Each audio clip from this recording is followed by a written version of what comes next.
Shinanana Bande, Hari Katha, Gaudiya Vaisnava, Vrindavanam, Shri Ranganitananda, Shri Chandra, Radha Shiva, Sri Gopal. Hare Krishna, Krishna Krishna, Hare Rama, Hare Rama, Rama Rama. This Sunday Satsang, April 21st, 2024. Echo. Some echo there? No? Sounds okay? Yeah. Okay. So questions, they have questions? Some new people here, new question. Old people, old questions. New people, old questions. Old people, new questions.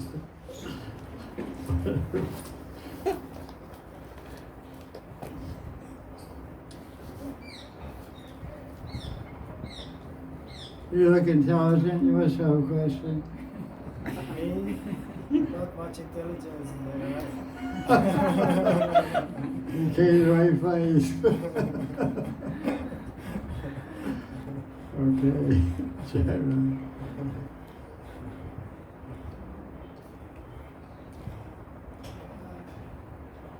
Maharaj, the symbols on the lotus feet of Radha and Krishna. So, what are the meaning of all the symbols? What's the meaning of? What do you mean? They're there, and they have different shastras tell the symbols or char and china on the feet of Radha and Krishna have different meanings. That's described in my art chanting book.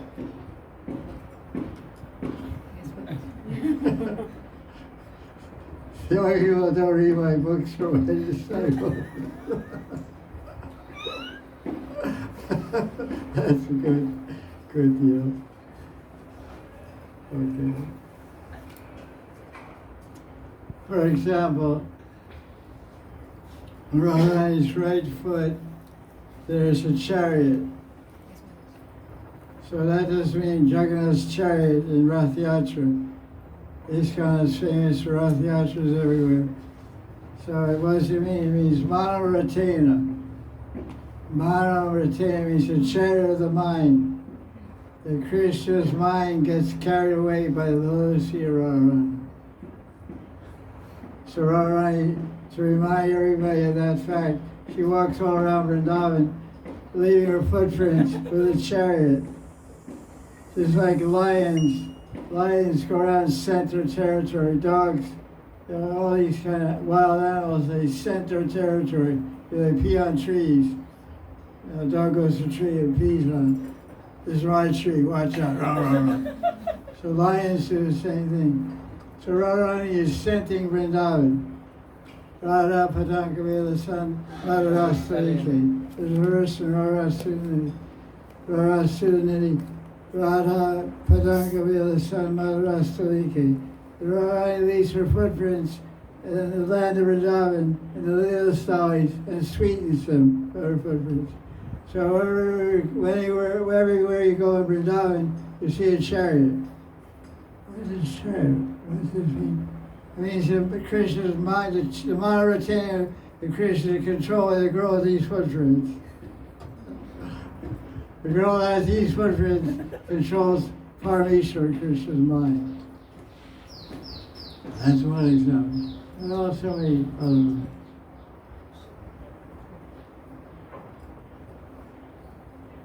So you read that book, the meanings are there. Yes,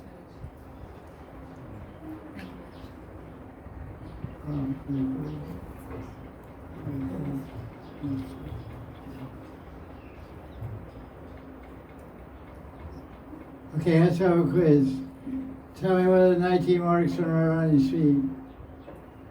Right foot. How many are on the right foot? 11. Right foot 9. Right foot 9. 8. Sorry. No, right foot is R-I-G-H-T. Yes. Right foot, R-I-G-H-T. E-I-G-H-T. 8. Right, 8. Easy to remember. Conch. Left, Left 11. Left is sounds like 11. 11. So left is 11, right is 8. 8. So what is it? So one is Concha. hill is concha is the Concha. Start with the big toe, under the big right toe. Concha. conscious. Do. Hill. Yajna. Hill. Next hill. No, one by one. What is the meaning of the conch shell? Her neck. Supremacy. Okay. Supremacy of Radharani speak Victory. victory. Okay. No. Her neck. When all the conches, why are the conches staying in the ocean? Conch is a sea creature. Why do they stay in the ocean? Because when the original conch came out of the ocean, it sort of on his neck. Yeah. And the neck is very beautiful, very smooth, has 3 lines in it. Yeah. There's 3 natural lines in the neck. And they got so ashamed and embarrassed, they didn't want to show their face. So all the conch shells ran back to the ocean to hide. Yeah, true. Yeah. And that conch became under Narayana's right big toe, under her right big toe. Yeah. There's a conch shell, shank. To prove that Narayana's neck is more beautiful than all the conch shells in the world. Yeah. Okay? There's line of mountains. Yeah. Like What does that mean? Mountain. like You're asking us.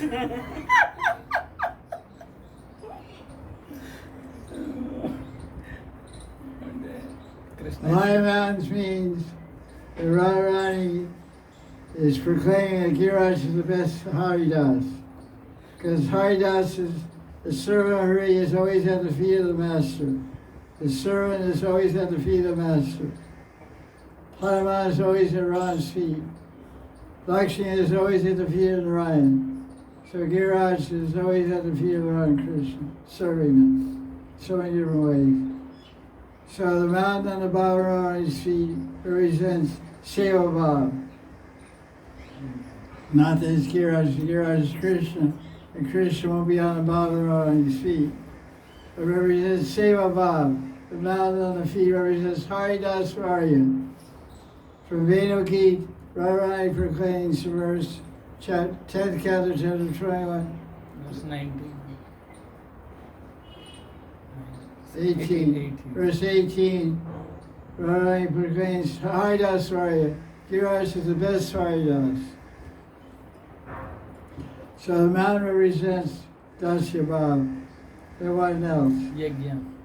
Yajna. There's a Homakund, Yagasha, Homakund. What does that represent?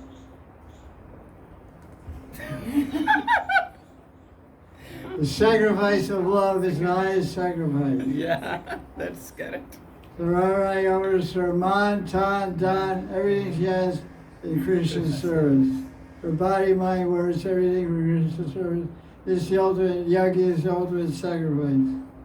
Swaha, man, swaha, deha, swaha, tan, swaha, man. She's offering everything for the pleasure and service of Krishna.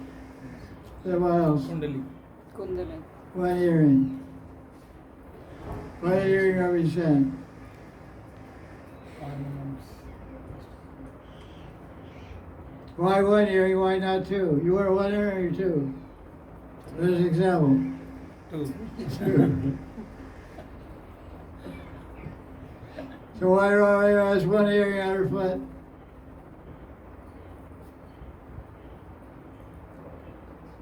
Because she only wants to hear one thing. Krishna. The thinking of Krishna sanctified. Krishna Katha. No other Katha.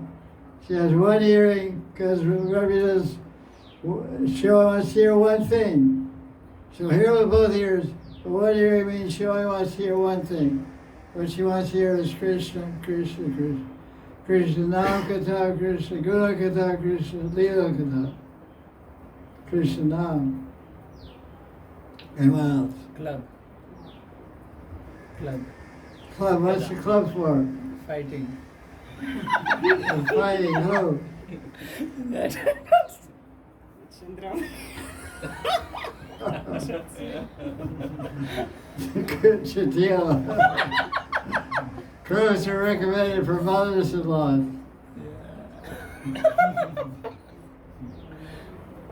No, the club represents she's victorious over any enemy. The club represents, what does it represent? It represents Radha's seva, Radha's love will conquer all obstacles. All obstacles of a devotee can be conquered with the club of seva and Radharani. Chariot we also already mentioned. Shakti, Trishul. Trishul. And next to the chariot there's a club, there's a pitchfork, a trishul, spear. What's that for?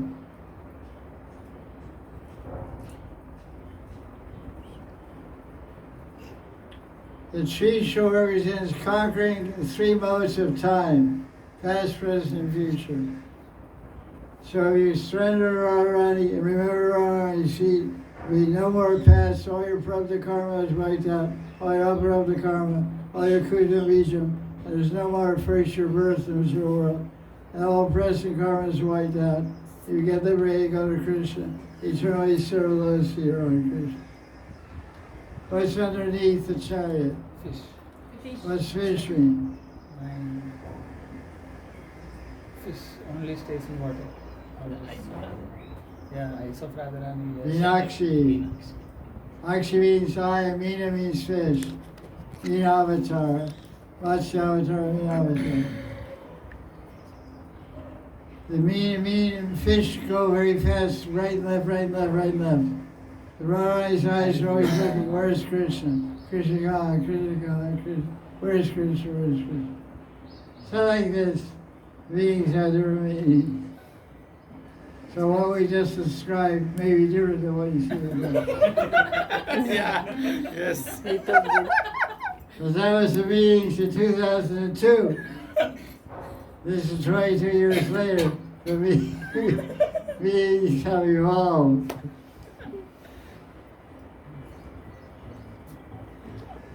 I give you some idea.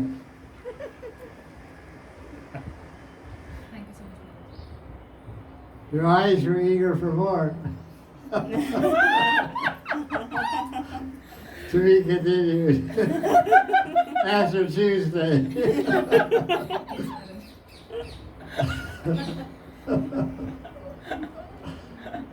Jaya Jaya Sri Radhe.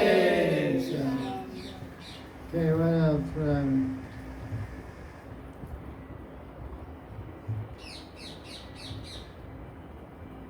Question. Yeah, okay. I have a question. I always find it very mysterious how Subhadra appeared. Like, at one, she just appeared at one point, like, she is described as Krishna's sister, but where was she when he was in Raja, in Vrindavan? Question is asked about Subhadra. She seems to be a mysterious lady. We don't hear too much about her. Yeah. Because this is the International Society of Krishna Consciousness, not Jagannath Subhadra Consciousness. Basically, Subhadra is the daughter of Vasudeva Devaki. That's what generally is understood. Vasudeva had 10 wives. One of his wives was named Rohini, and another was named Devaki, etc. So Vasudeva Devaki gave birth to Krishna and also gave birth to Subhadra. And she stayed there. She stayed in Mathura with her father. And then later she went to Dwarka. When Krishna moved everything to Dwarka, she got moved to Dwarka, Subhadra. And Subhadra, she married Arjuna. Arjuna disguised as sannyasi. Right there to catch a girl. That's a good way of doing it. So Subhadra was to Mathura, then she went to Dwarka. She stayed in Mathura. Yeah, she stayed in Mathura. She didn't like bread. We had some brothers and sisters don't get along. So she was happy Krishna ran away. I can't say. Not much to describe about Subhadra. She's Krishna's sister, that's true. But you want to worship Subhadra? You want to worship Subhadra? No, I just always found her very mysterious because she's not very much mentioned before Dwaraka Leela, so. Yeah, that's a fact. But she was born in Mathura. She stayed with her mother and father. Krishna ran away. Because he was born, he ran away. Subhadra was born later. She stayed. I don't know how many, I think she's, I don't know what her age is. She's a couple years younger than Krishna.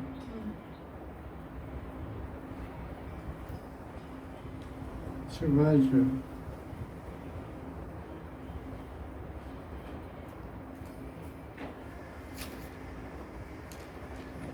You exercise or ask a question? Is that okay? Thank you.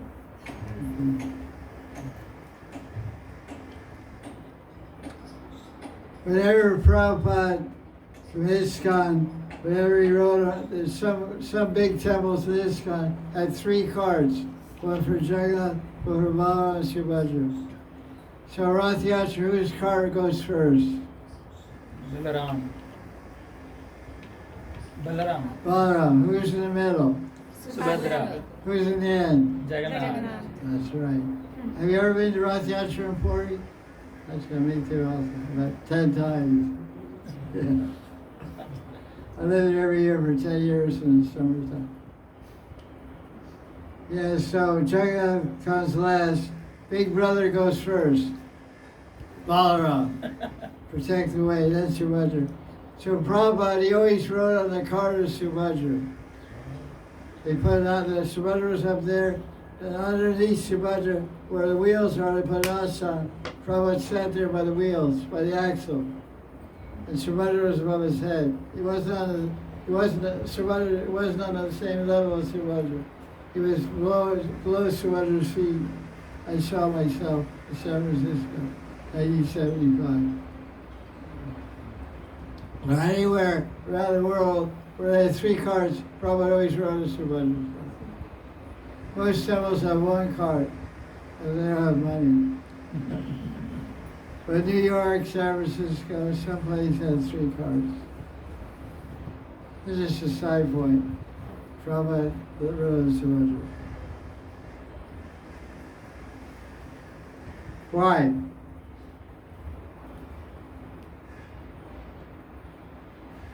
Motherly. What? Motherly bhav. Shakti Tattva. I asked the question, why Prabhupada wrote a Subhadra's card and not Jagannath, not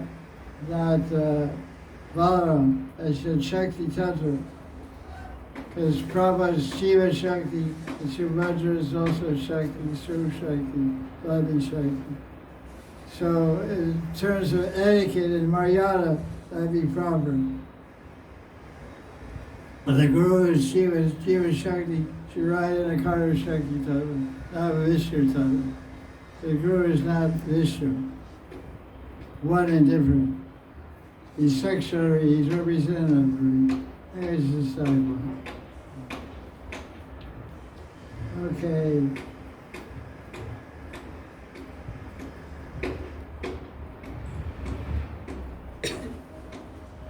Question. Let's have a question now. You have a question now. Yeah, I have, but it get with. Have you spent some time assisting Jayananda Prabhu also in making Ratha Yatra? You mentioned some book. Your book about Ratha Yatra. I didn't write any book. Well, I wrote a book. Jagannath. Yeah, Jagannath wrote. What was your question? Yeah, you spent some time with assisting with Jayananda Prabhu. Yeah, that's true. maybe you have something to share for us from that period, which is Okay. So in 1975, they had Rath Yatra in San Francisco. There was no Rath Yatra in Los Angeles, in America, Los Angeles. So a bunch of brahmacharis from Los Angeles, including myself, were sent to San Francisco to help China to build a cart. So we were there for 2 months helping. So we lived on the site. We didn't stay in them. We lived in the parking lot in the city where the carts were built. It was really wild program. We just wore pants and shirt for 2 months. No dhoti. We were just building, and, painting and all, like labor working. I used to go with China in a truck. He had this red truck. To go to get things. He would do Gayatri.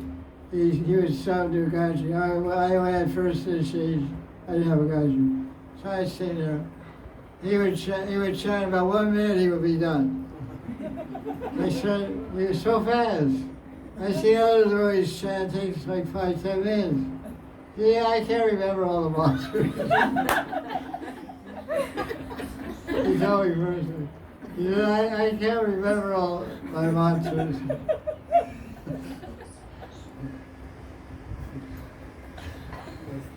So, another thing, he appreciated everybody. He loved everybody. That's one thing.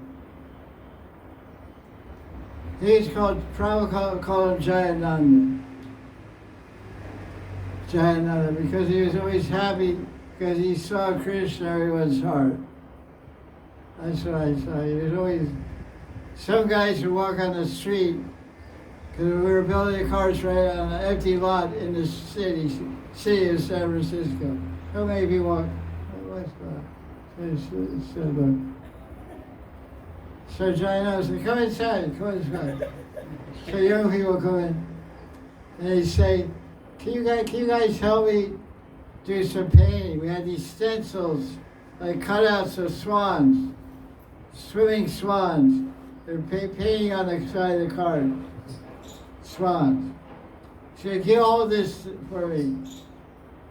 And he painted, Jayananda painted. So the guy held it. He said, Jayananda said, you did this you really held this thing nice. I never, so many people come here and held this stencil, but nobody's held it like you did. Can you hold it? Can you hold it a little? Can you do it again? So, and pretty soon 3 hours went by. The guy went all around the car. He was supposed to go to work at 9 o'clock. Now it's lunchtime. He said, oh my God, it's lunchtime. I'm going to get fired. So stay here for lunch. We have puris and almond sabji. So he would compliment people and make them feel really good. Really good. And then engage them and say they forget about time. So here's the key, love people, compliment people, and engage your Krishna status. They forget about everything else. So I'm trying to do that my own way. So else, right.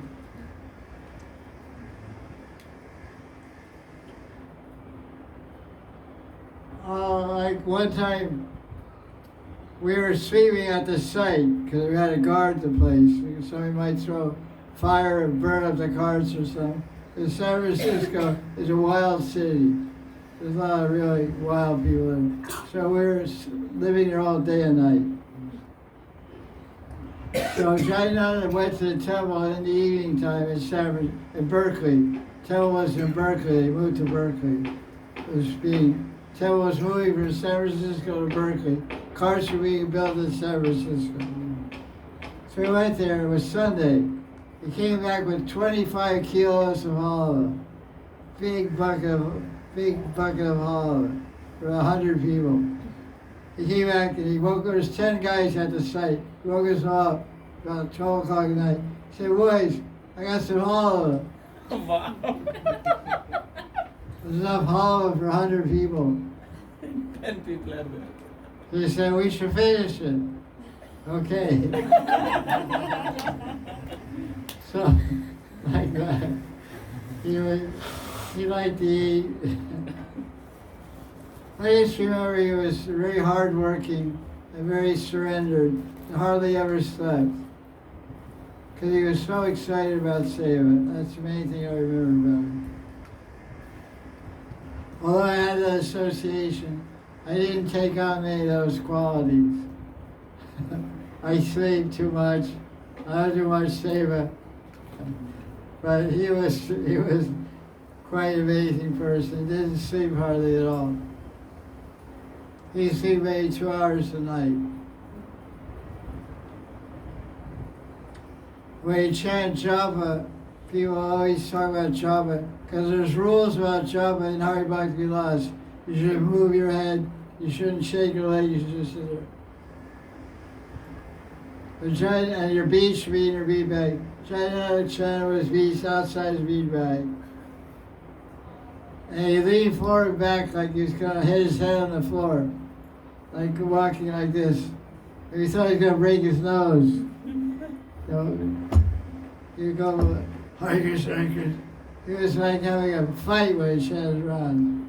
But he would close his eyes, chant 60 rounds in one go. Absorbed in the holy name. He just like this, Hare Krishna, Hare Krishna. Chanting loudly and rocking back and forth. His nose go down like this, go back. Every time he's going, boom, you know. Because usually you're tired, you know, you go, yeah, like that. Yeah, like that. You saw film? No. Yes, well, that was like that. That was what it was like. So I'm not recommending that, but I hope you know it's not. Or put a pillow there. Safety pillow. It's a long time ago. It's hard to remember. It's 50 years ago. What I remember is he was always happy. He never complained any time about anything. Never complained about anything or what happened. He always would compliment. He always complimented all the praise all the devotees. And he was a person that didn't tell people to do things. He was a doer, not a commander. He was a doer.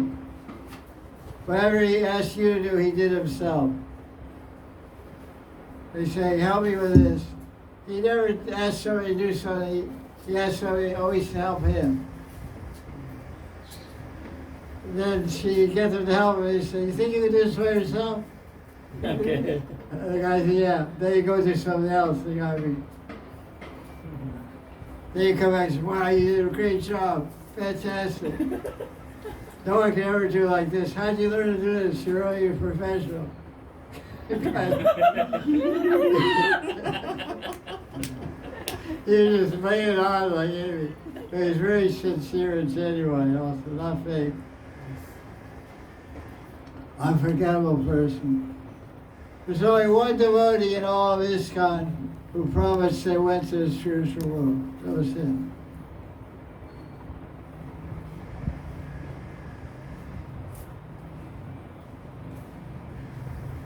And of course, many died in that time, because he left his body in May of 77. Prabhupada left in November of 77. So Prabhupada wrote a letter describing it. He went to Vaikuntha, went to the spiritual world. Jayananda Prabhu ki jai.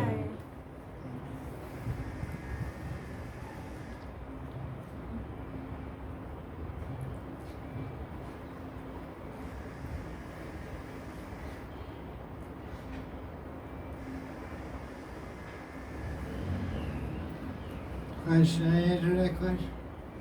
No, today connections. No.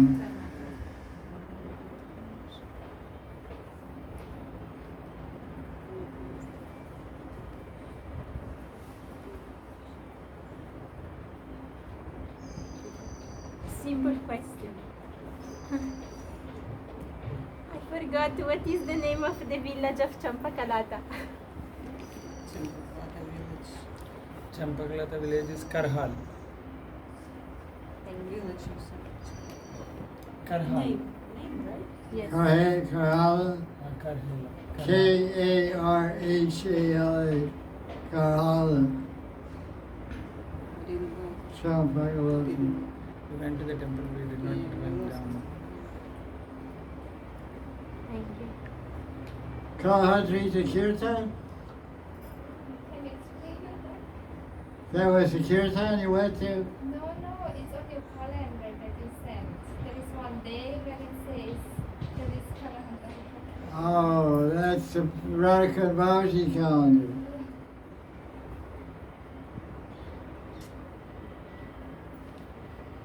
What month is it? I think it's part of the celebration of Janamata. Janamata's birthdays are on this time of year, April, May. They have a 5-7 day celebration. So that's Anangamandri and Kalahantri Tamam. Janamata is Anangamandri feeling remorseful after throwing Krishna out of the Kunja. They have a bhajan in Bengali describing that in Bengali. It's just sung over here in Radha Kunda temple. Babaji knows all the Leela Kirtan. So all these Nayaka Bhavas, there's a Kirtan that goes with it. So I think that's when they sing Kalahantri Tabam. I think one day is also Abhisari Kabbalah also.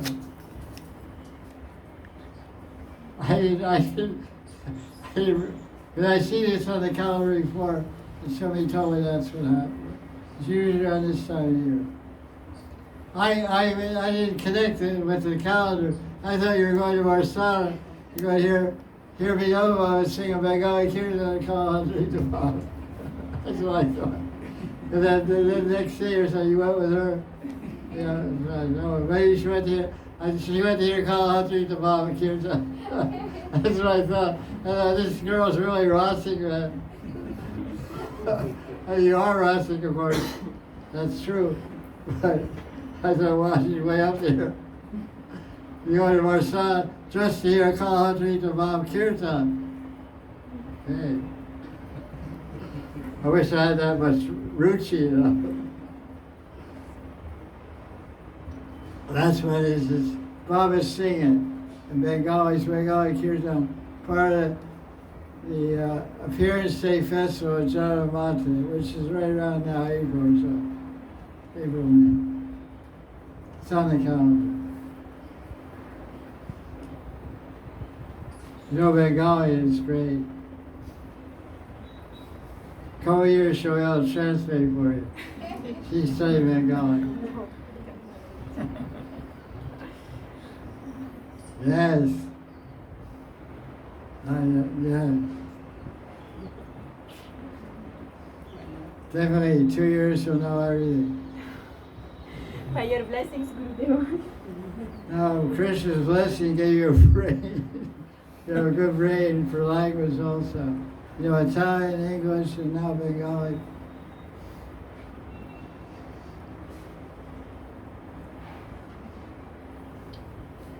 Okay, what else?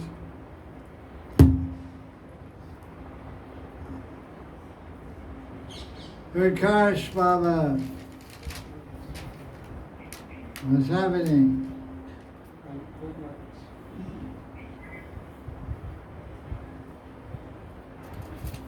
Is that right?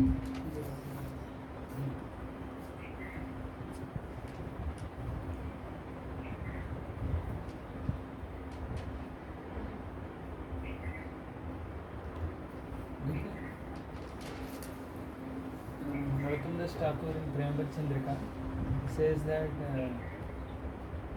don't associate with karmi, jnani and a non-devotee. He says, and this is important. The first 11th or 12th verse initially. So why we get affected by associating such people, karmi, jnani and non-devotee. I don't know why it is so seriously given in the initial stages of Brahmacharya Samhita. I do not understand. Question is asked at the beginning of Premabhakti Chandrika. Narottam Das Thakur advises sadhakas to avoid associating with karmic jnanis and materialists, Non-devotees. non-devotees. Why is it so much important? First of all, what does it mean association? Association means to accept their philosophy or their worldview and listen to what they say. The whole world is full of karmic jnanis and materialistic people, not devotees. And we're mixing with them, moving around with them all the time. But we're not listening to their philosophy, not accepting or getting influenced by their philosophy, their way of thinking. That's what it means. You can't avoid your own wife, maybe a karmi or a jnani or a materialistic person. So it doesn't mean you get divorced. It just means you don't pay attention to her philosophy or ideas or conceptions about life or God. Jnana karmananavritam. Jnana karmananavritam is a covering of pure bhakti. So we have to avoid karma and jnana and materialistic people who are full of materialistic desires. That's contamination. So we avoid all those people. Avoid generally people. Generally, we live with devotees and work with devotees. They were okay. If you're working at some job and everybody's a materialistic person, if you're a good devotee, you'll turn them all into devotees. Like Prahlad Maharaj went to school with demons. They're all non-devotees, materialists, sense-enjoyers. He got them all chanting Hare Krishna, taking prasad. So that's pretty good. So you don't let them affect you, you affect them. Don't let them contaminate you, you contaminate them. They have COVID, you give Krishna. They're affected with Maya, you give Yoga Maya. Upgrade their Maya from Maya to Yoga Maya.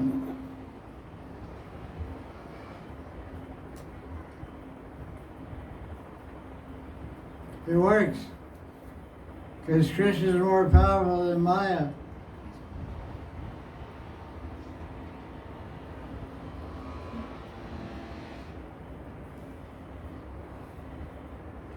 There's many examples of non-devotees becoming devotees. But there's very few examples of devotees becoming non-devotees. Once a devotee, always a devotee. Maybe temporarily covered by Samaya, but they'll bounce back in next life or even this life.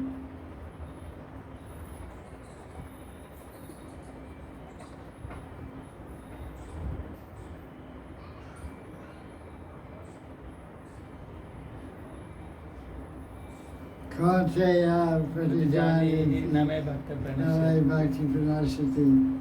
Krishna tells the Gita, my devotee never perishes. My devotee always wins.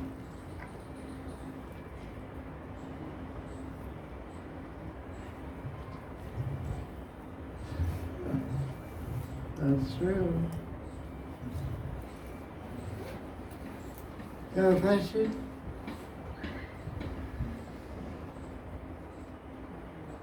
Yeah. Maharaj, in Bhagavad Gita, Krishna goes step by step. First Sankhya Yoga, Jnana Yoga, Karma Yoga, and last Bhakti Yoga. So, does sadhaka also have to go step by step, like it is told in Bhagavad Gita, first Karma Yoga, then Jnana Yoga, and then last Bhakti Yoga?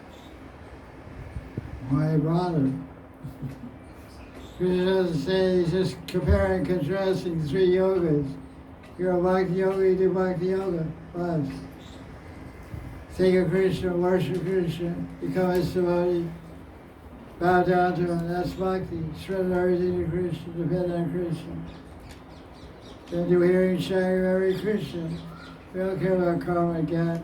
That's not the definition of bhakti. It's covering of bhakti.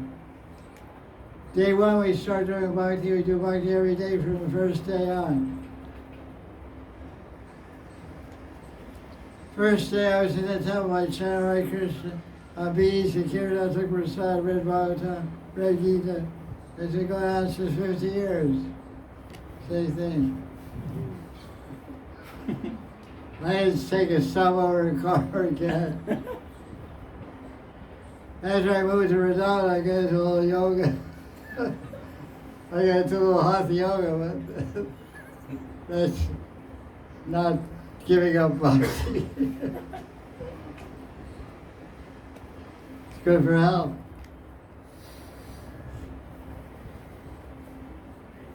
I told you that before, I said do yoga.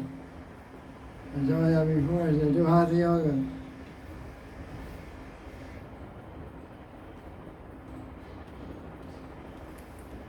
Yeah, okay, wait.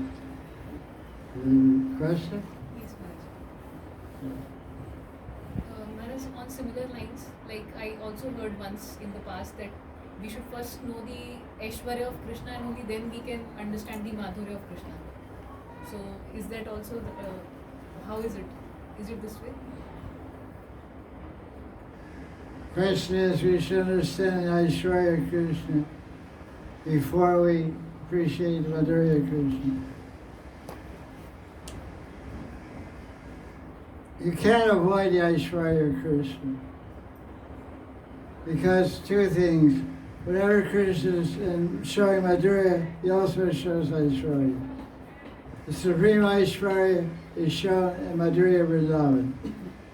The Supreme Aishwarya of Bhagavan is found in Vrindavan, where is Supreme Madhurya. So Madhurya and Aishwarya are together. It's like a piece of grass in a pot of milk.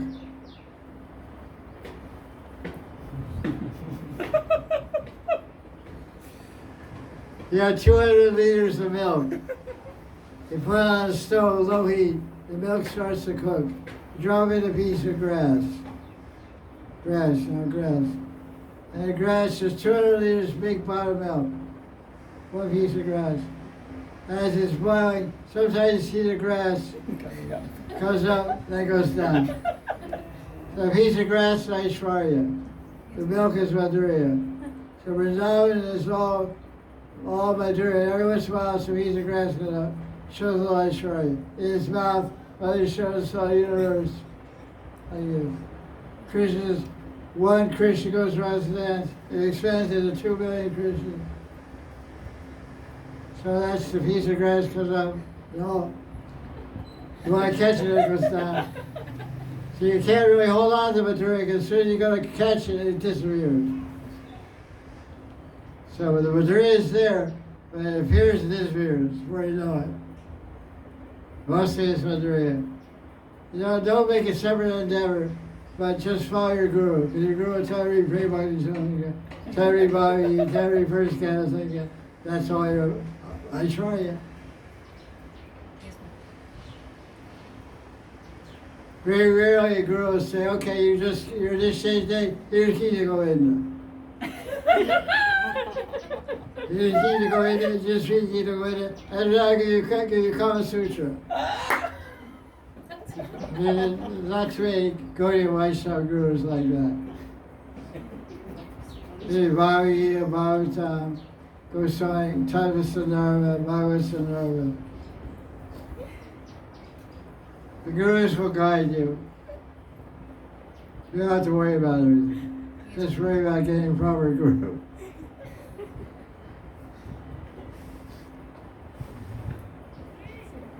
You get the proper university, you get the proper degree. Yes,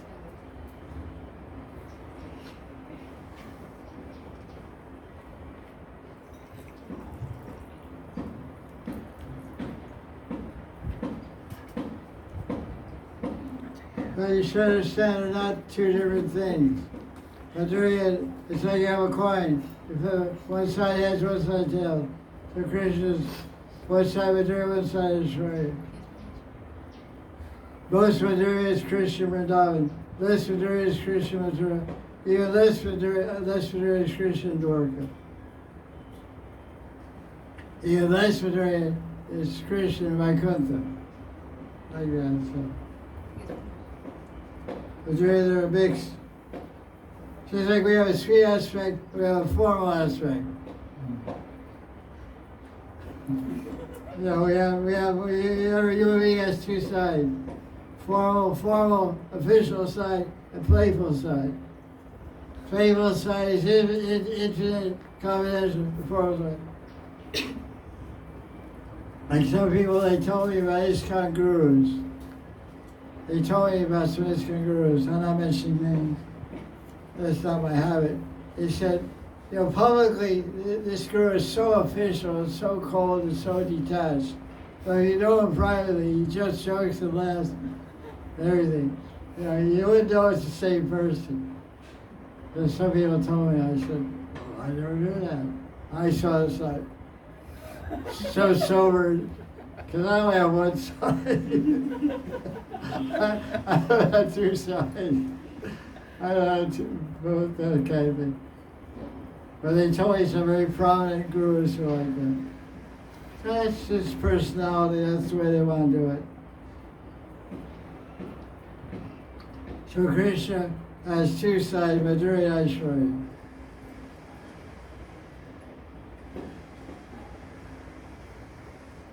When your Madhurya is strong, you don't see Aishwarya. Yashoda had strong Madhurya for Krishna's sweetness, Vatsalya Bhav. She looked at Krishna's mouth and saw the universe. So, what's this? I must be dreaming. Must be some Deva Maya. The Devas are putting me some Maya, some Deva Maya, some swapna, some dream. Anyway, here, take some burfies. I think you need some burfie in this mouth. If you put some burfie in, then he's okay. Universe in your mouth, that's worse than a toothache. What's better? What's more uncomfortable? Have a toothache or a universe in your mouth?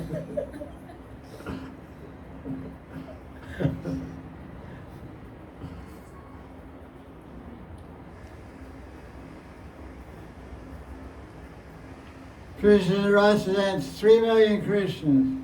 What did Gopi see? One Krishna. Only One Krishna.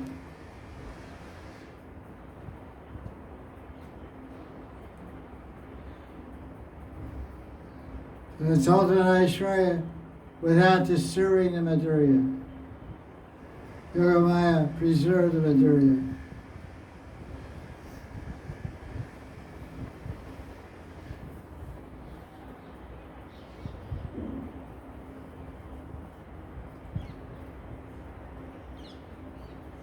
One time, realized this Aishwarya Madhurya idea.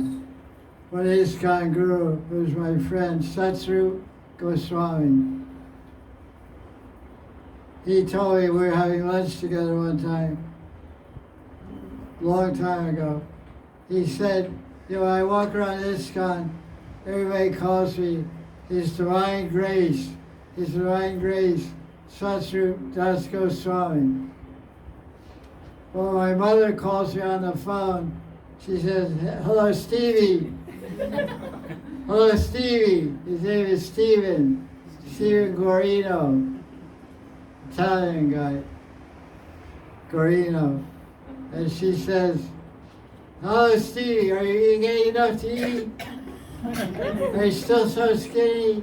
He was always pretty skinny, the old days. She was making a joke. My mother sees me as a little kid. They call me Stevie. Everywhere else, when I got the phone, this Divine Grace. She has Satsang Das Goswami.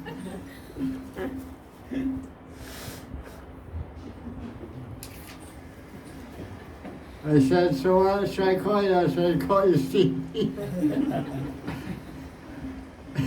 I joke with him. I said, no, I'll call you Maharaj. He said, okay, well.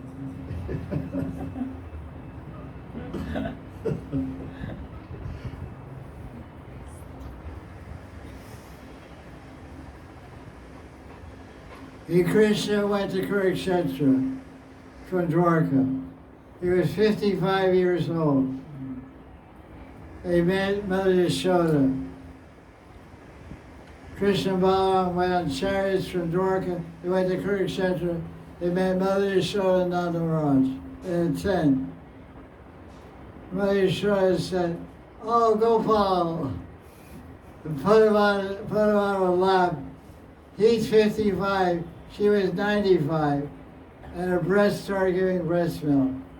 She started feeding Krishna and bathing with her tears. Because a mother always sees her baby, her son as a baby. Here you go, Paul.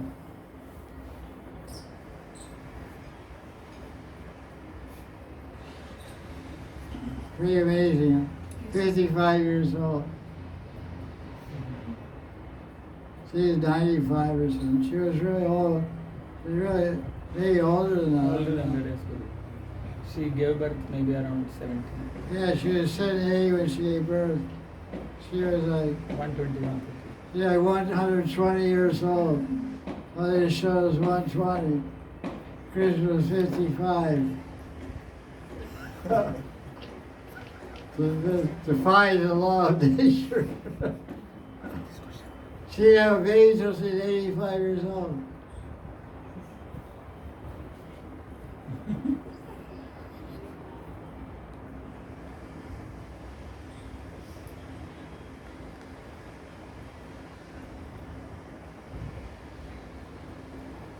Everybody in Vrindavan was worried because Nanda was the king and didn't have any son. So they were telling Yashoda to worship different deities. He said, worship Buddheshwar, worship Gaudishwar, worship this and that, worship Mahasi Devi and Mahasi Ganga. So she went to Kameshwar. So Mother Yashoda worshipped different deities in Vrindavan and finally got a son.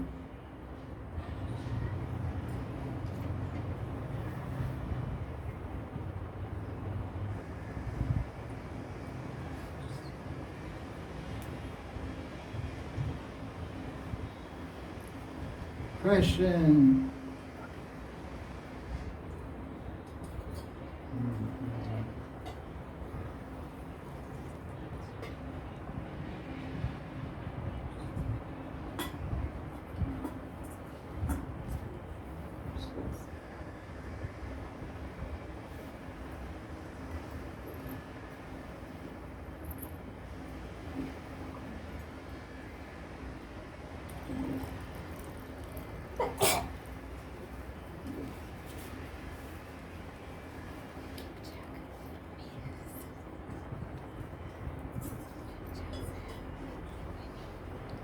Question.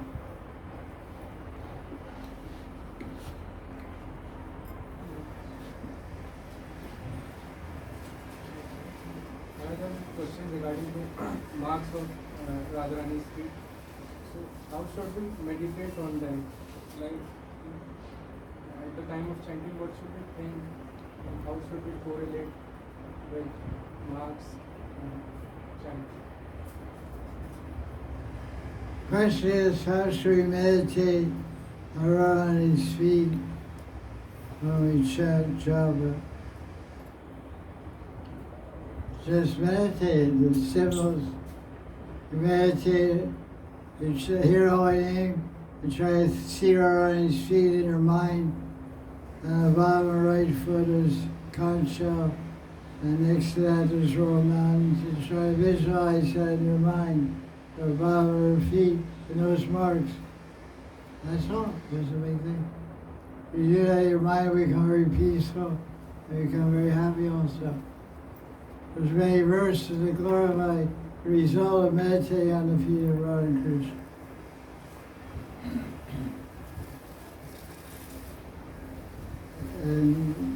discussion between Ramananda Roy and Lord Chaitanya. Lord Chaitanya said, "What's the best form of meditation?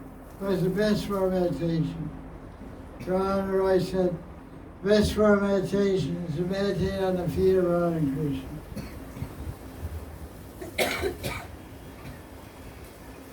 So, meditate on the feet. The feet, you meditate on the color of the feet. Red on the bottom, gold on the top. Red on the bottom, blue on the top. The toenails, the ankles, the shape of the feet. The marks on the feet. The painting on the feet. Radharani's foot has paint, red, black dye on the bottom. Meditate Krishna's left foot is flat, his right foot is up. His left foot is flat on the ground. His right foot is up. He's standing threefold, Tribhanga form. Why does Krishna stand like that? To touch Radharani's side. That's not the answer, by the way. Half the answer. Think more. Why does Krishna stand like this? Great demonstration.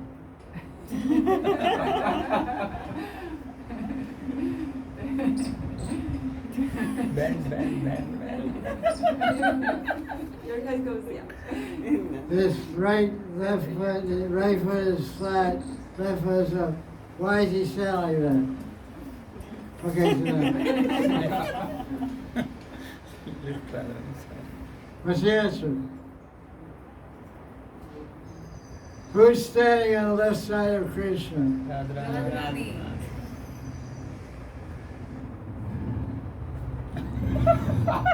What's going on? Nothing.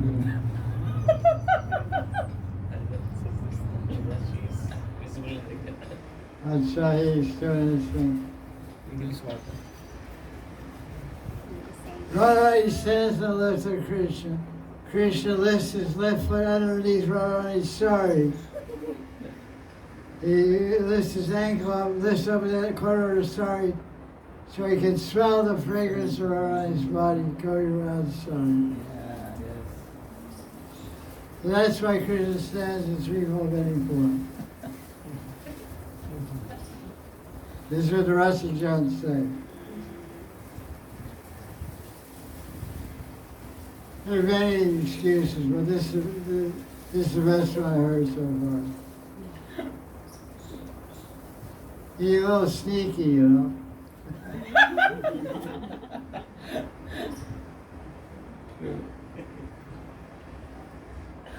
No one notices.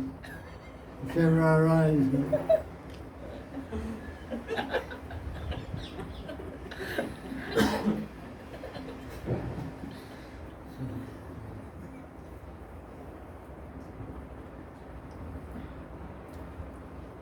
like in Gokulananda temple is there, Nandurga.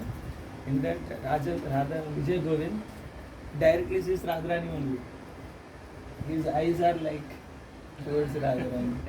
So there the Pujari said, this Vijay Govind is completely shameless. That's right, wait a second. That's right, Farsi for voting. Yeah. This way, ticket for. Okay.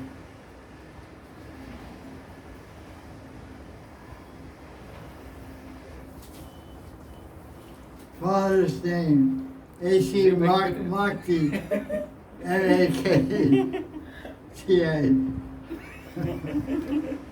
Bhakti Vedant. So,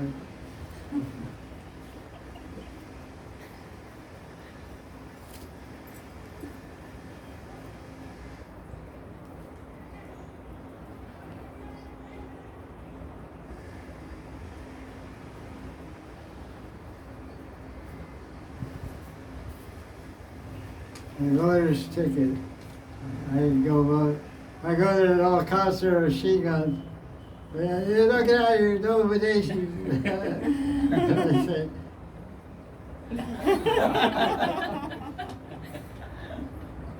What is your idea? Have bank card or anything like that?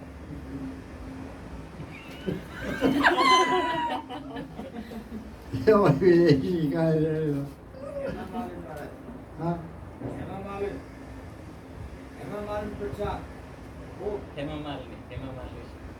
Hema Malini is contesting for the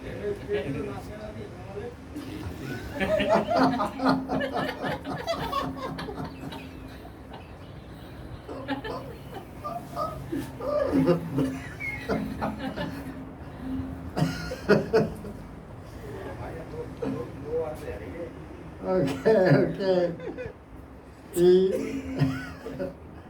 That's really cool. Question from it. Allah. What's your question? After realizing the importance of Raganuga sadhana, for example, I am not getting inspired by other devotees' classes unless they stress the importance of Raganuga sadhana or touch on Radha Krishna Leela. How can I not be proud of this realization and make offenses?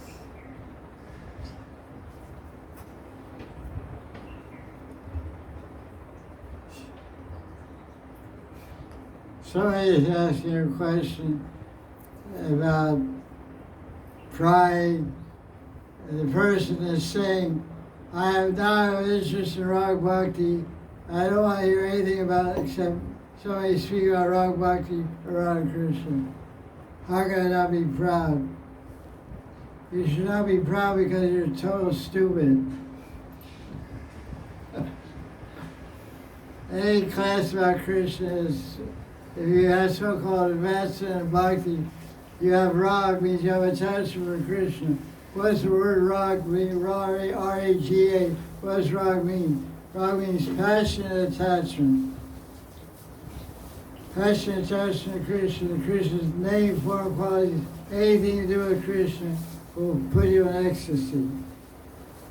So it's quite neophyte, quite offensive to not want to hear classes that aren't about Rag Bhakti, or not want to hear classes about Krishna that aren't about Radha Krishna.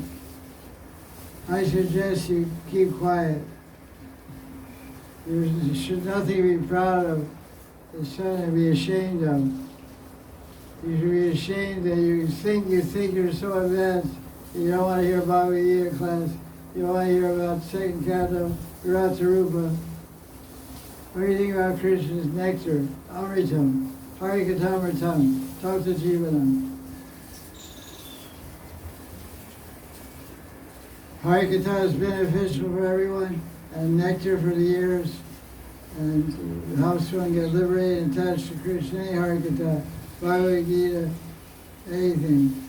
So your idea about that you're very advanced, you're into Rag Bhakti, and you don't like your classes aren't all Rag Bhakti. That means you're not very advanced. Because if you're advanced, you can find Krishna everywhere. You find anyone. Personally, I've been listening to Bhagavatam classes for 50 years from so-called junior devotees and very new devotees compared to myself. And I would faithfully sit there and listen to the Bhagavatam class and take notes. Every time I sat in class, I got some inspiration, got some happiness and bhakti from whoever spoke the class. So I consider this is the real meaning of advancement bhakti. That you appreciate bhakti in any form, in any shape that you find it. You don't become unduly proud that now I'm so advanced, I can't hear anybody. Because as soon as someone sits on the Vyasa-san, that person is not speaking. Srila Vyasadeva is speaking from the Vyasa-san through the mouth of that person. So we should respect all speakers of Krishna Katha that are properly behaved and properly connected to Guru Parampara. Gaudiya Vaisnava always thinks of himself insignificant and fallen and not very advanced. He always considers himself lower than the straw on the street.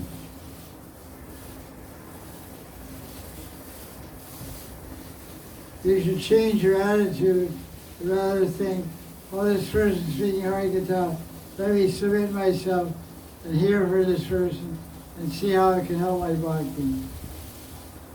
Everything is based on attitude, proper outlook and attitude. To have a misconception about oneself, or have an artificial idea that one's advanced, this is not the way of bhakti. Way of bhakti is not standing up looking down. Way of bhakti is lying on the ground looking up. This is the way of bhakti. Way of bhakti is not standing up looking down. The way of bhakti is lying on the ground looking up. You're standing up, you're looking down there, oh, you're a neophyte, I'm a wrong bhakta. Hari Vaishnava Kukur. Hari Vaishnava Kukur. I am a dog of Vaishnava. Krishna's Kaviraj and Haridas Thakur are saying in their own words in Chaitanya Charitamrita, if someone speaks my name, they lose all their piety. If someone remembers me, they become sinful. This is their humility. So a genuine Vaishnava will never look down on any other Vaishnava, will never think that he or she is more advanced than anyone. A genuine Vaishnava always thinks on trying. Because our standard of perfection is prema. Do we have prema? No, we don't have prema. Do we have bhava? No, we don't have bhava. Do we have a sakti? We don't have a sakti. Do we have ruchi? We don't have ruchi. Do we have dishna? Good luck. So, Rima Durya Kadamani and see where we stand. Rag Bhakti. If that's your Rag Bhakti, you don't have Rag Bhakti. Rag Bhakti, you don't look down at anyone. You don't see anyone lower than you. If you have Rag Bhakti, you see everyone higher than you.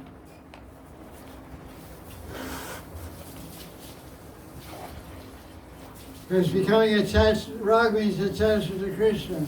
When you become attached to Krishna, you realize how infinite you are, how finite you are, how small you are, how insignificant you are.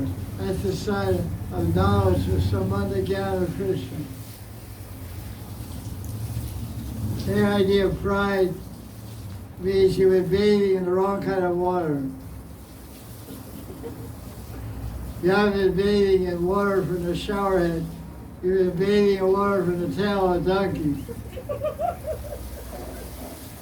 You're supposed to bathe in water coming out of the shower head. You're bathing in water coming from the donkey tail. Donkey tail means ass urine.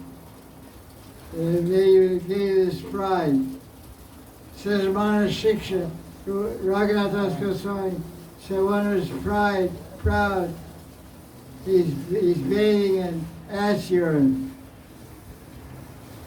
donkey urine. So you should stop bathing that way. Start bathing in water, become humble. Jnana peace nishena.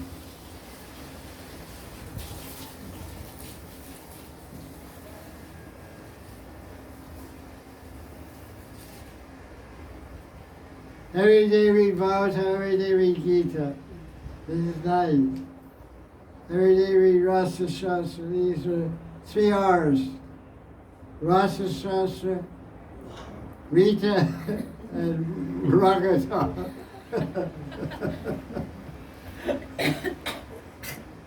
Rasa Shastra, Bhagavad Gita, and Bhagavatam.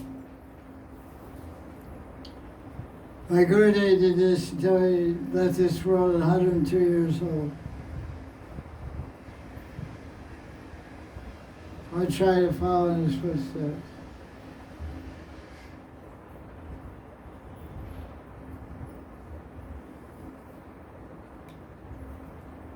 So these are 3 hours for Rag Bhakti. Usually 3 hours writing, reading, arithmetic. So 3 hours for every day read Gita, Bhagavatam, and Rasa Shastra.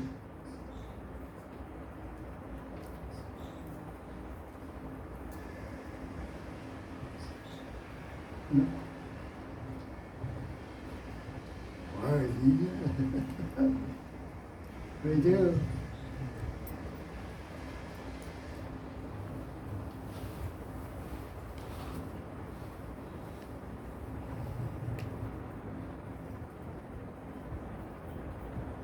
Question. What time 4:16. 4:16. Know that question? Yes.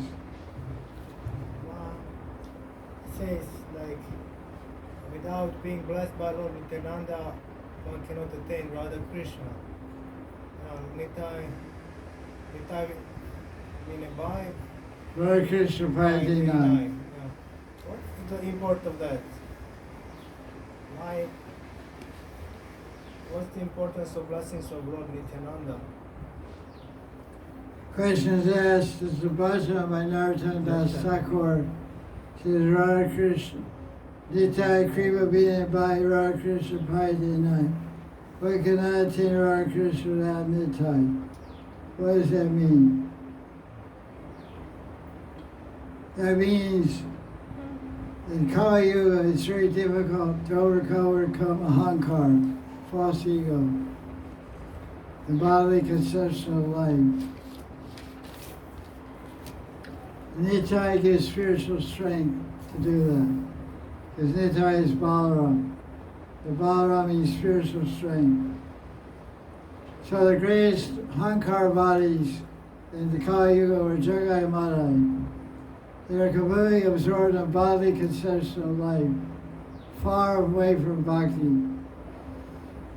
And they got the mercy in Nitai. So they all become great devotees. So Nitai is Balaram, Balaram is Sankarshan.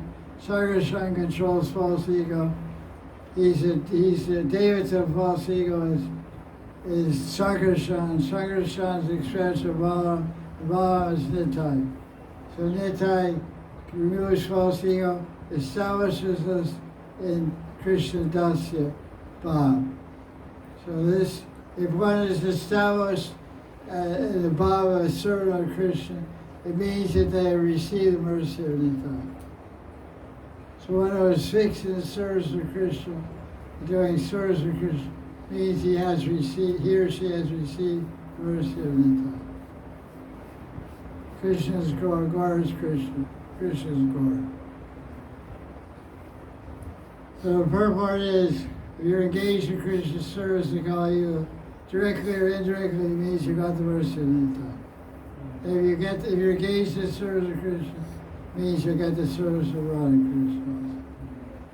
So Nitai, without his mercy, you can't do Krishna Seva.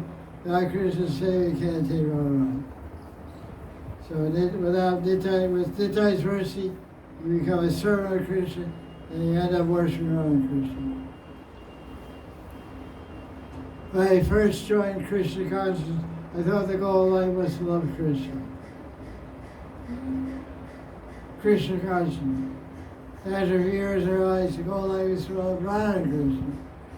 I found out about Radharani, that she was also a goal. But everything is based on service, and service means submission of false ego. So that's only possible in Nitai Kriva. That's the purport of that. Jai Nitai! Jai Nitai! Nitai Gaur Siddhanta.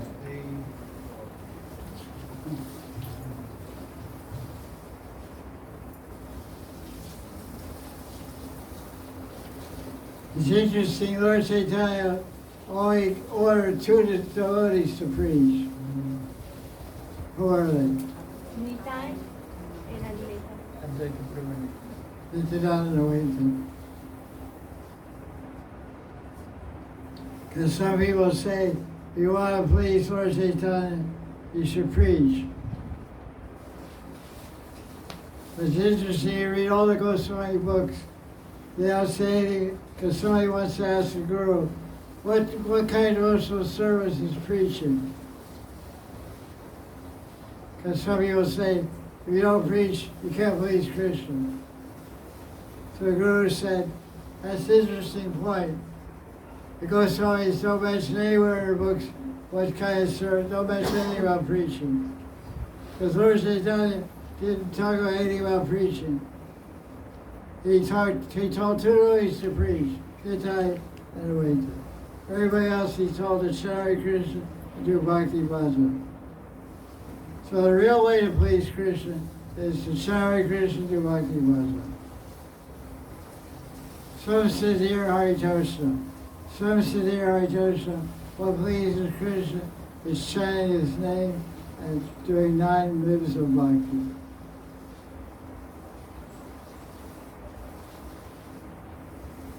Everybody else, everybody else he told, serve Krishna, worship Krishna. Lord Nityananda used to go door to door and how did he preach? Bhaja Krishna. Bhaja Gauranga, Loha Gauranga, Ka Gauranga.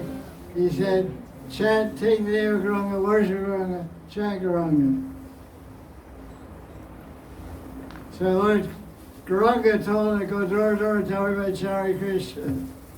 So he went door to door and told everybody chant Gauranga. Because Gauranga is Krishna. He took Haridas Thakur with him.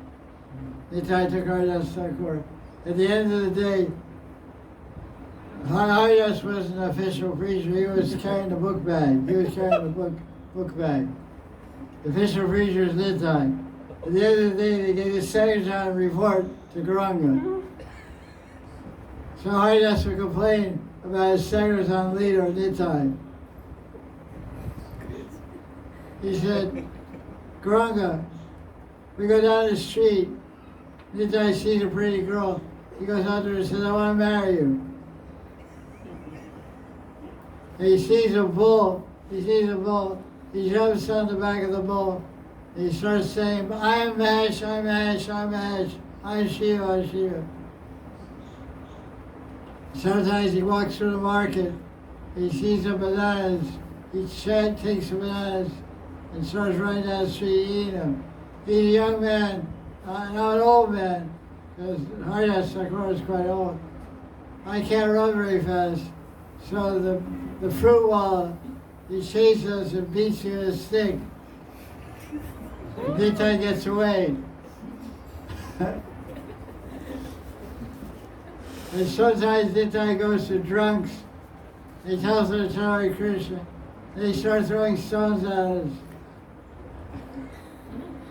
And sometimes we're walking by the Ganga, and Nitai jumps in the Ganga and grabs the tail of an alligator and starts running up and down the Ganga holding onto an alligator. And I'm crying in the shore, Nitai, come back, Nitai, come back. He just waves.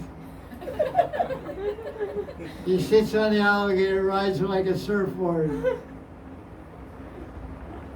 So this guy, Nitai's I'm a dude. He's a very difficult preaching partner.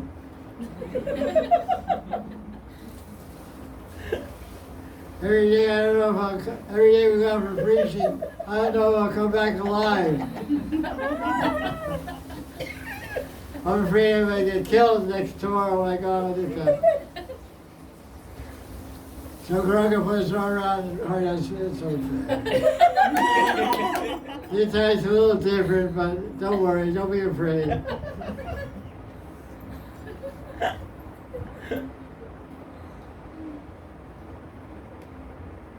So it's not true that if you don't preach, you won't get the mercy of Gauranga.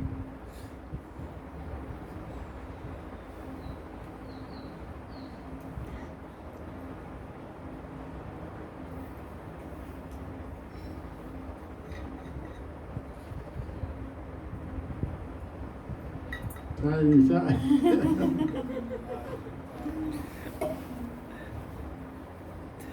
Question. Okay, there's no more questions. We'll end this session. No internet question. All right, do you have a question? Nice to see you.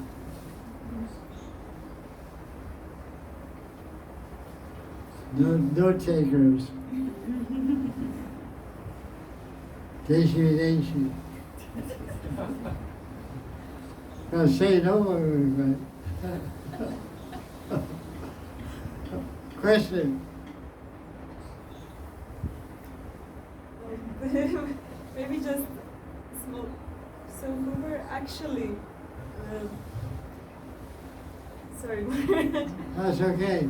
So who were actually the parents of Subhadra? It's Vasudeva and his other wife, or? Who are the actual parents of Subhadra? I'm sorry. Is it Vasudeva and other wife or Devaki? Or the, yeah, I'm just. Look at our internet. Frederica. Yes. Mother, Subhadra's mother. As far as I know, I asked one Sara about this. From Jagannath Mandir, Swarup Das Baba. He said, because he has Rath Yatra every year. I said, who is the mother of Subhadra? He said Devaki. Vasudeva Devaki. Yes. Internet say the same. Huh? Net say Internet the also same. says the same. Vasudeva and Devaki. No, Rohini. What? But Vasudeva and Rohini. Yeah, that's what I said. That's what I said last time. I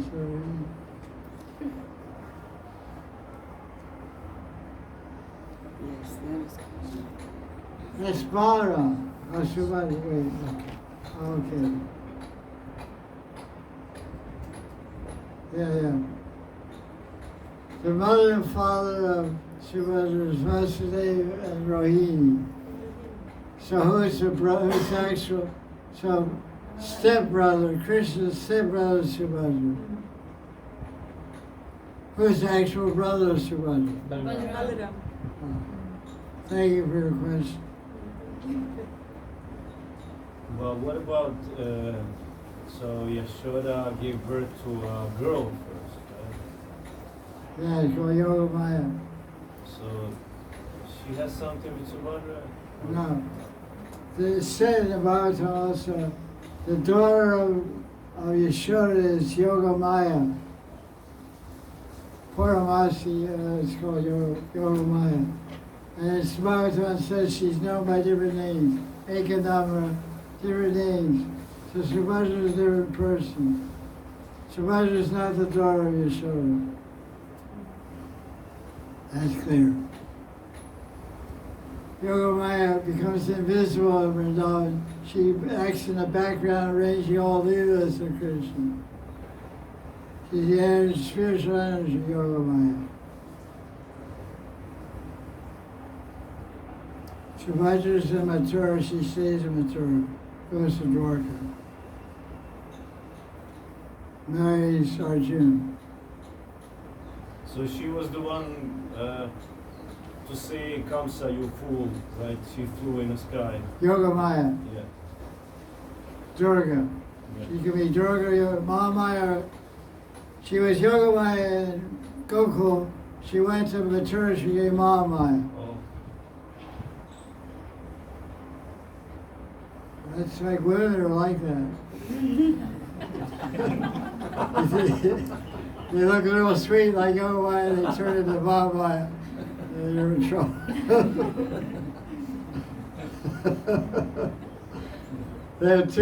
Maya has two features.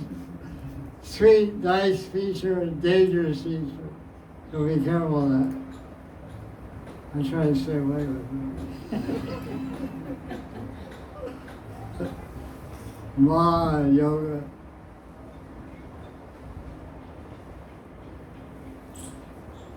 Yoga Maya became Mahamaya. Because Kamsa can't touch Yoga Maya. It's like Sita Devi. Ravana kidnapped Maya Sita, not the original Sita. Original Sita went to Agni Devi. Zero mind. Okay, that's it. Is it? Yes, Guru. In Upadeshamrita, Rupa Goswami mentions living in Vrindavan under an Anuragi sadhu. Ujjayi Chisana Ragi Anagami. How can one practically achieve this treasured goal?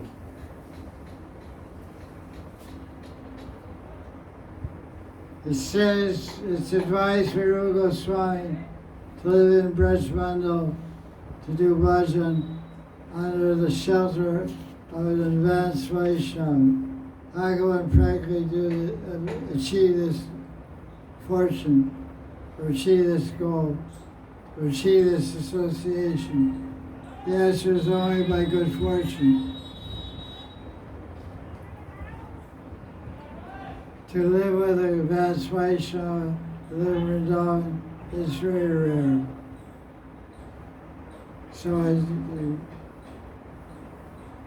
you try, if you can, because first you have to arrange to live in Vrindavan, then you have to arrange to find a Vaishnava that will give you shelter in Vrindavan and show you the way of bhajan.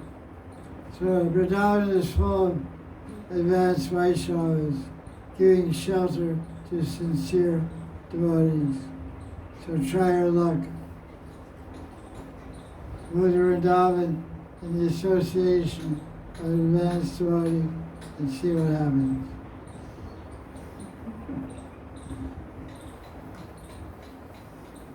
That's what I can say. Vrindavan is the place of Krishna and his devotees. If Krishna is there, his devotees are there. Wherever Krishna appears, his devotees always appear with him. So Krishna has appeared in his Archa Vigraha form today, all over Vrindavan. So wherever Krishna appears, his devotees appear together. So wherever you have Krishna or devotees, you have the spiritual world.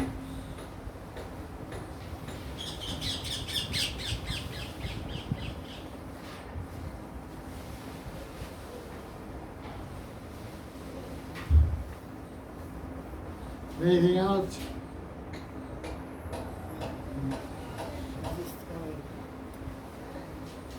So I'm just imagining we got the worship of, we got the murtis of Radharani with the time. But then Goswamis that did not have the Radharani, Govindaji, and in the beginning, and Madan Mohan and Gopinath. Radharani came later. And so I'm just thinking, it's so easy now today. We have the Murti of Radha and seeing Radha and Krishna together for devotees. But I'm just wondering how was in that time for them to worship, and if that would same be today like that. I don't know. Just can you put some light on that? Lord Chaitanya sent Rupa Goswami and Stan Goswami and Lokanath Goswami and Bhagavad Goswami. He sent them to Vrindavan and told them to write Bhakti Shastra and also to uncover the lost deities of Vrindavan. So it's called Lupta Murti, hidden lost murtis of Vrindavan. The great-grandson of Krishna, named Bhajanov, installed some murtis 5,000 years ago. Govinda Dev, Hari Dev, Hari Keshav Dev, Sakshi Gopal Dev. There's 5 devas he installed. Hari Keshav Dev in Mathura, Baladev in Gokul, and Sakshi Gopal, and Hari Dev and Govinda Dev. These 5 devas were installed by King Bhajanov 5,000 years ago. No Radharani. He installed 4 Shiva lingas also. Uddeshwar, Goeshwar, Chageshwar, Kameshwar.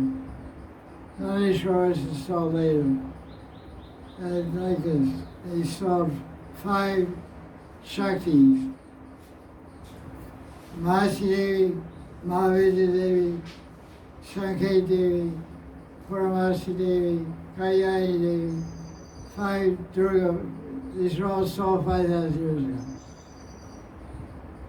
So, Yogamaya Devi. So Rupa Goswami discovered Govindaji and Yogamaya. And Brinda Devi also. These 3 deities he discovered. So there's no Radharani deity. So what's your question? This question was how it's difficult to put, like, I'm just wondering when they're worshipping like that, we are worshipping now, we have a Radha. I'm just trying to imagine if now we would not have also, if we do the same like that, it Well, they would have some kind of representation of Radharani. Like Radharaman. Radharaman is just, Radharaman appeared for Sagram to Gopal Bhatta. But he also wanted to worship Radharani. So Radharani has a non-vigraha. He has some plate with Radharani's name on it, an asana. And he offers some dress and some crown. So there's some representation of Radharani. So that they had the same thing. Some representation. A piece of metal, silver or gold with Radharani's name on it. They offer a cloth and a crown, an asana. Become like a type of mercy. Because Janamata is described in Bhakti Rathakar by Narayana Chakravarti. Janamata bought Radharani for Govindaji and Madan Mohan and Govinda. So Janamata arranged for Radharani to come. Govindaji's Radharani was being worshipped in Jagannath Puri as Lakshmi Devi. And Lakshmi Devi appeared in a dream to the king of Puri. He said, I'm Radharani, I'm not Lakshmi Devi. I want to go to Krishna Vrindavan. My Govindaji is waiting for me. So the grandson of King Prataparudra brought that Lakshmi Devi from Puri to Vrindavan to be Govindaji's Radharani. So she's in Jaipur now, the Govindaji. Janamata bought from Bengal, she bought Radharani for Govinda. It's all described in Bhakti Rathakar. It's a book in English. It's in English. Yeah, we have Kusha Krata, some translation, I'm just reading this. Yeah. It's different editions in English. Yeah, they're all Bajris. Rupa Goswami, San Goswami, Raghunath, they didn't have any trouble worshiping Radharani. They were direct expansions of her body, Kaya Viva. They have a shortage of memory of Radharani.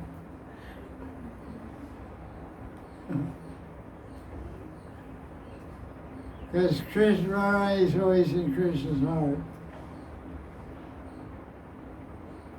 Okay, I guess that's it. Jaya Jaya Sri Radhe.